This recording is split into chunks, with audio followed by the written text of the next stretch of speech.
میرے دوست بزرگوں ثابت تھی گیا پیغمبر تو بعد امت جو بڑا درجہ ابو بکر صدیق دا ہے، پیغمبر تو بعد امت دا بڑا مجتہد ابو بکر صدیق ہے، پیغمبر تو بعد خلافت بلا فصل دا حقدار ابو بکر صدیق ہے، اور امت دے اندر تمام صحابہ جو بڑا قاری بھی ابو بکر صدیق ہے۔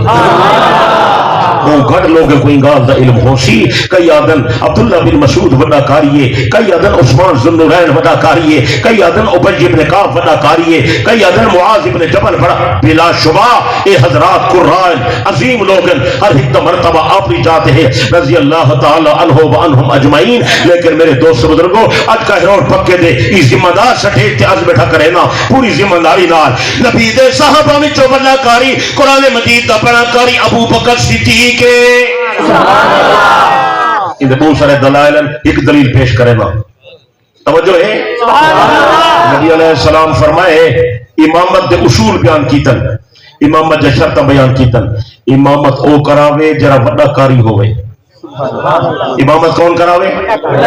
بھائی بولو، امامت کون کراوے؟ امامت کون کراوے؟ جرا سب تو بڑا کاری ہوئے، جرا اقرا ہوئے۔ امامت او کراوے جرا عالم ہوئے، عالم بھی بڑا ہوئے، کاری بھی بڑا ہوئے۔ جب پیغمبر دی اپنی ہدایت ہے، چھوڑے نبی علیہ السلام دا اپنا ارشاد ہے، آپ علیہ السلام دا اپنا فرمان ہے، امامت سے اہل بندہ سب تو بڑا کاری ہے۔ اور پیغمبر نے جب صدیق اکبر نو اپنے سامنے مصلی تے کھڑا کر کے حکم دے دیتا مرو ابا بکر فلیصلی بالناس، ابو بکر کو آکھو لوگوں کو نماز پڑھاوے، اتو معلوم تھی دے پیغمبر دے ارشاد نال بھی ثابت تھی گیا اور نبی دے عمل نال بھی ثابت تھی گیا تمام صحابہ جو قرآن دا بڑا کاری ابو بکر صدیق ہے۔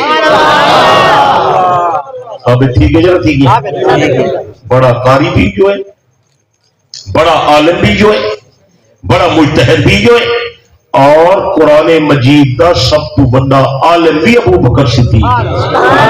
یہ بھی تو علم دے اندر ہو گئے، انہیں بھی بے شمار مثالیں ہیں، وقت اتنا ساتھ نہیں دینا جو بندہ تفصیل نال بیان کرے۔